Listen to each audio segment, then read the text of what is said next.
এতিয়া অশান্ত জৰ্জৰ অঞ্চল নহয়। জাপান আৰু অষ্ট্ৰেলিয়া ইতিমধ্যে অসমৰ ওপৰত থকা সীমাবদ্ধতা প্ৰত্যাহাৰ কৰিছে আৰু কেৱল জাপান অষ্ট্ৰেলিয়াই নহয়, ইয়াৰ পাছত ২৭কৈ ইউৰোপীয়ান ৰাষ্ট্ৰই অসমৰ ওপৰত থকা সীমাবদ্ধতা প্ৰত্যাহাৰ কৰিছে আৰু ইয়াৰ লগে লগে অসমত এতিয়া পৰ্যটকৰ সুত বাঢ়িব। পৰ্যটকৰ সুত বঢ়াৰ লগে লগে অসম পৰ্যটন ক্ষেত্ৰত চহকী হৈ পৰিব। বিশেষকৈ হোটেল হোমষ্টেৰ যিসমূহ ব্যৱসায়, সেই ব্যৱসায়সমূহ ভাল হৈ পৰিব। কিছু সময় পূৰ্বে ফেচবুক লাইভ যোগে এই ঘোষণা কৰিছে মুখ্যমন্ত্ৰী ডক্টৰ হিমন্ত বিশ্ব শৰ্মাই। লৈছো এই মুহূৰ্তৰ সবিশেষ। ৰাজ্যবাসীৰ বাবে ভাল খবৰ, ৰাজ্যবাসীৰ বাবে এই মুহূৰ্তত এটা ভাল খবৰ, এটা ডাঙৰ খবৰ জনাইছো। মুখ্যমন্ত্ৰীগৰাকীয়ে ফেচবুক লাইভ যোগে কেইবাটাও ডাঙৰ ঘোষণা কৰিছে।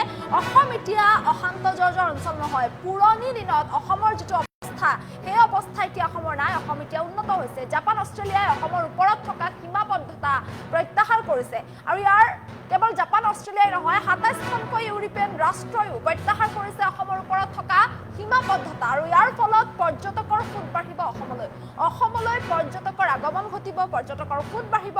হোটেল হোমষ্টেৰ ব্যৱসায়ক লৈ অসমত সম্ভাৱনাৰ দুৱাৰ মুকলি হ'ব। পৰ্যটকৰ সুত বঢ়াৰ লগে লগে ব্যৱসায় বাঢ়িব ৰাজ্যত। পৰ্যটকৰ সুত বঢ়াৰ লগে লগে পৰ্যটকসকল যেতিয়া অসমলৈ আহিবলৈ আৰম্ভ কৰিব, তেতিয়া ৰাজ্যত ব্যৱসায় ভাল হ'ব। অসম পৰ্যটনক লৈ শীঘ্ৰেই নিৰ্মাণ হ'ব ৱেবছাইট আৰু ইয়াৰ বাবে ৱেবছাইট পৰ্যন্ত নিৰ্মাণ কৰা হ'ব।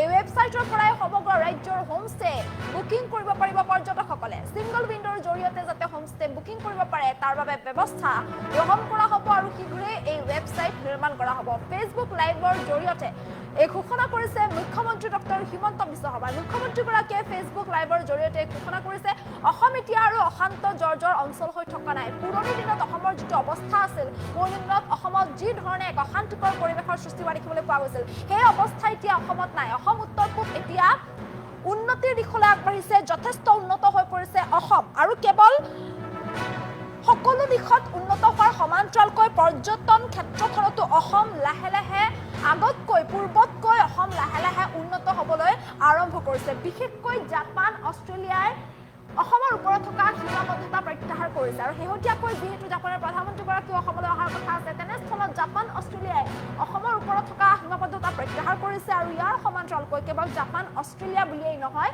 ২৭খনকৈ ইউৰোপীয়ান ৰাষ্ট্ৰইও অসমৰ ওপৰত থকা যি সীমাবদ্ধতা, সেই সীমাবদ্ধতা প্ৰত্যাহাৰ কৰিছে আৰু ইয়াৰ লগে লগে অসমত এতিয়া পৰ্যটকৰ সুত বাঢ়িব। অৰ্থাৎ পৰ্যটকসকল অসমলৈ আহিব বিচাৰিব। ইউৰোপীয়ান যিসকল লোক আছে, ইউৰোপৰ যিসকল লোক আছে বা ইউৰোপৰ ৰাষ্ট্ৰসমূহৰ যিসকল লোক আছে, তেওঁলোক এতিয়া অসমলৈ আহিব বিচাৰিব আৰু যিহেতু অসমখন এতিয়া পৰ্যটন ক্ষেত্ৰত লাহে লাহে চহকী হ'বলৈ গৈ আছে, অসমৰ যিটো প্ৰাকৃতিক পৰিৱেশ, যিহেতু অসম প্ৰাকৃতিক পৰিৱেশত চহকী, তেনেস্থলত অসমৰ যি প্ৰাকৃতিক পৰিৱেশ, অসমৰ যি মোহনীয়া পৰিৱেশ, সেই পৰিৱেশ চাবলৈ এতিয়া পৰ্যটকসকলে ইচ্ছা প্ৰকাশ কৰিব, কিয়নো যথেষ্টভাৱে অসম এতিয়া উন্নতিৰ দিশলৈ অগ্ৰসৰ হৈছে, বিকাশৰ দিশলৈ অগ্ৰসৰ হৈছে।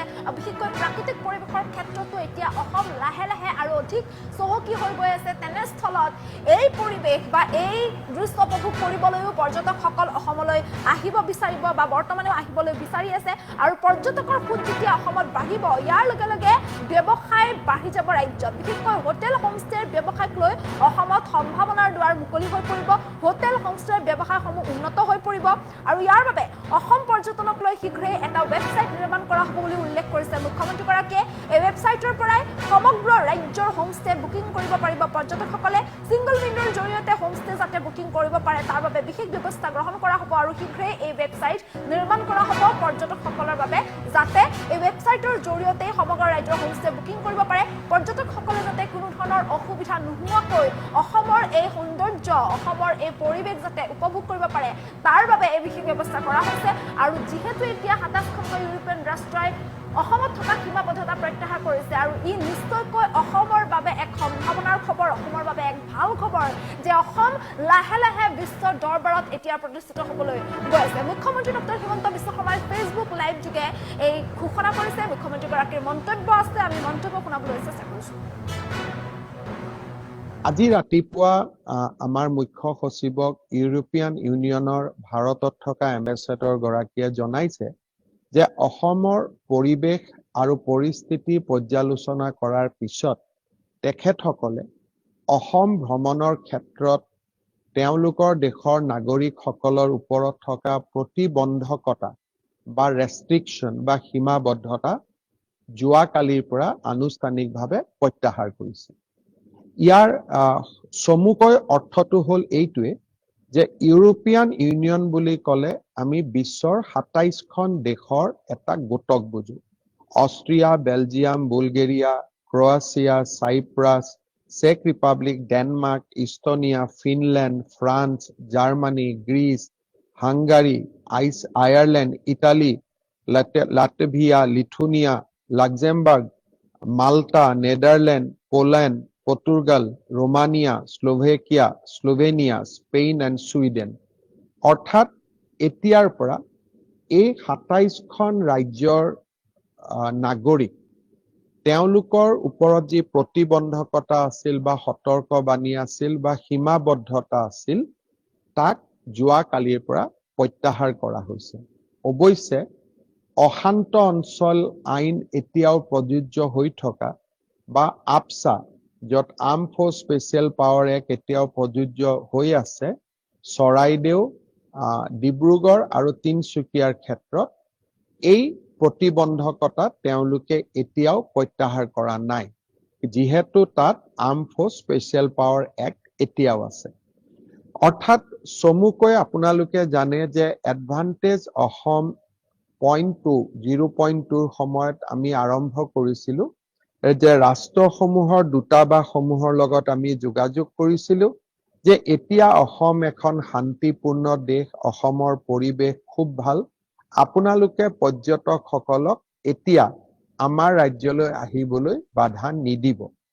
সেই সময়তে আমাৰ অনুৰোধ ৰক্ষা কৰি অষ্ট্ৰেলিয়া আৰু জাপানে অসম ভ্ৰমণৰ ওপৰত থকা প্ৰতিবন্ধকতা বা সীমাবদ্ধতা প্ৰত্যাহাৰ কৰিছিল। কিন্তু ইউৰোপিয়ান ইউনিয়নে এই প্ৰতিবন্ধকতা প্ৰত্যাহাৰ নকৰা বাবে সমগ্ৰ ইউৰোপৰ টুৰিষ্ট বা পৰ্যটকসকল অসমলৈ আহিব পৰা নাছিল। বহুদিনৰ প্ৰচেষ্টাৰ মূৰত আমি আৰু এটা সফলতা লাভ কৰিলো যে এতিয়া ইউৰোপিয়ান ইউনিয়নৰ অৰ্থাৎ ইউৰোপৰ ২৭খন ৰাষ্ট্ৰৰ নাগৰিকসকল অসমলৈ পৰ্যটনৰ বাবে আহিব পাৰিব।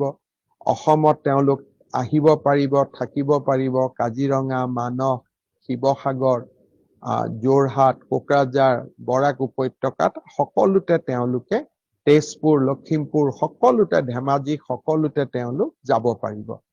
আমাৰ বাবে ই এটা আনন্দৰ দিন, কাৰণ বিদেশী ৰাষ্ট্ৰই যেতিয়া এখন ৰাজ্যক অশান্তি জৰ্জৰিত বুলি কয়, সেই ৰাজ্যখনত ইনভেষ্টমেণ্ট নাহে, টুৰিষ্ট নাহে, ক'ব নোৱাৰাকৈ আৰ্থিকভাৱে আমাৰ বহুত ক্ষতি হয়।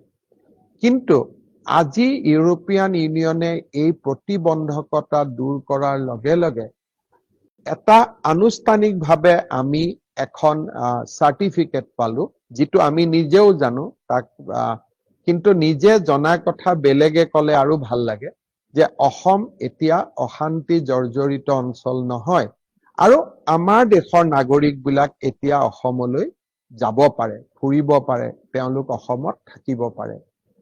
এই সিদ্ধান্তটোৰ ফলত আমাৰ লাভ কি হ'ব? মই ফেচবুকত অহাৰ মূল উদ্দেশ্য এইটোৱে যে এই সিদ্ধান্তটোৰ ফলত অসমত টুৰিজিম বা টুৰিষ্ট ইনফ্ল' খুব বাঢ়িব। আৰু টুৰিষ্ট ইনফ্ল' যেতিয়া বাঢ়িব, টুৰিষ্টসকলক অসমত থাকিবৰ বাবে আমি আতিথ্য দিবৰ কাৰণে বহুত ব্যৱস্থাও ল'ব লাগিব। নো ডাউট অসমত বহুত 5 ষ্টাৰ আহিছে, অসমত নতুন হোটেল আহিছে, কিন্তু ইউৰোপৰ টুৰিষ্টসকলে 5 ষ্টাৰত থাকিব নোখোজে, কাৰণ তেওঁলোকে নিজৰ দেশত যথেষ্ট 5 ষ্টাৰ দেখিছে বা তেওঁলোকৰ জীৱন ধাৰণৰ লগত ডাঙৰ ডাঙৰ হোটেলবিলাক জড়িত হৈ আছে। তেওঁলোকে অসমৰ দৰে অঞ্চললৈ আহিব খোজে প্ৰকৃতিৰ লগত নিবিড় সম্পৰ্ক স্থাপন কৰাৰ বাবে, অৰ্থাৎ এটা প্ৰাকৃতিক পৰিৱেশত ব্যস্ততাপূৰ্ণ জীৱনৰ পৰা তেওঁলোকে 15 দিন প্ৰকৃতিৰ লগত থকাৰ সম্ভাৱনা বিচাৰি অসমত তেওঁলোক আহিব বিচাৰে বা অসমৰ দৰে প্ৰদেশত তেওঁলোক আহে। সেইকাৰণে এতিয়া আমাৰ সময় হৈছে যে জাপানে আমাৰ ওপৰত থকা সীমাবদ্ধতা প্ৰত্যাহাৰ কৰিলে, অষ্ট্ৰেলিয়াই প্ৰত্যাহাৰ কৰিলে আৰু এতিয়া ইউৰোপিয়ান ইউনিয়ন বা ২৭খন ইউৰোপৰ ৰাষ্ট্ৰই আমাৰ ওপৰত থকা প্ৰতিবন্ধকতা প্ৰত্যাহাৰ কৰিলে। এতিয়া সময় হৈছে আমি হোমষ্টেৰ পৰিকল্পনা কৰা, সময় হৈছে আমি প্ৰকৃতিৰ লগত জড়িত হাট, জুপুৰি বা প্ৰকৃতিৰ লগত জড়িত কেম্প সাইট নিৰ্মাণ কৰা আৰু অসমৰ জাতি উপজাতি বিভিন্ন জনগোষ্ঠীৰ খাদ্য সম্ভাৰসমূহ আমি বিদেশী পৰ্যটকসকলৰ বাবে উলিয়াই দিয়া আৰু লগত তেখেতসকল যেতিয়া আহিব অসমৰ প্ৰাকৃতিক সৌন্দৰ্যও তেওঁলোকে উপভোগ কৰিব পাৰিব আৰু এই গোটেইবিলাক আমি সুবিধা তেতিয়া পাম যেতিয়া ছ'চিয়েল মিডিয়া ইনষ্টাগ্ৰাম ফেচবুকত আমাৰ হোমষ্টে আমাৰ অঞ্চলৰ সৌন্দৰ্যৰ বিষয়ে আমি প্ৰকাশ কৰিম। আজি ৰাতিপুৱা আমাৰ মুখ্য সচিবক ইউৰোপিয়ান ইউনিয়নৰ ভাৰতত থকা এম্বেছেডৰ গৰাকীয়ে জনাইছে যে অসমৰ পৰিৱেশ আৰু পৰিস্থিতি পৰ্যালোচনা কৰাৰ পিছত তেখেত